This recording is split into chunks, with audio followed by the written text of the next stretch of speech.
Welcome, in front of me is the OPPO Find X8 Pro, and today I will show you how you can enable power saving mode on this device. So to get started, you want to swipe down from the top of the screen like so, and then do that once more to extend the list of visible toggles. Next, navigate to wherever you have your power saving mode, if it's added by default, which it looks like it might not be. So in this case, we're going to click right here if you don't see your power saving mode anywhere. Click on these three dots, select edit tiles, and then locate the power saving mode. I already see the super power saving mode. I'm going to add this just so you can see how that looks like. And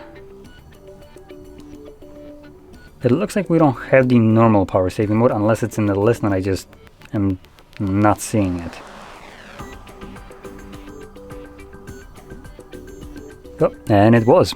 Okay, but anyway, so now we have two modes. We have the power saving mode and we have the ultra power saving mode somewhere, at least I think.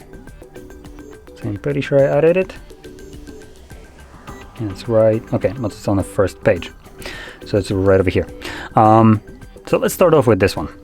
This one will be the extensive version, the one that you probably are not interested unless you're in like a very sticky situation where you know you won't be able to charge your device for some decent amount of time.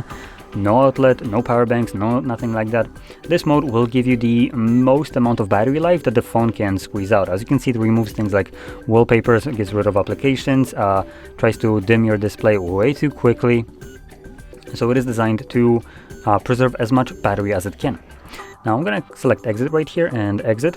And also for the normal power saving mode, all you will need to do is just find a toggle. So let's find that one. Click on it, and as you can see, this just dims the brightness a little bit. And that's really the only visible difference. There's a couple things happening in the background with mobile network and Wi-Fi. So if you notice some changes with your notification delivery, just know that this is primarily power saving mode, trying to save power. Anyway, once you're done with this one, you can just tap on a toggle, and this will obviously turn it off and revert all the changes. Now, with that being said, hope you found this very helpful, and if you did, don't forget to hit like, subscribe, and thanks for watching.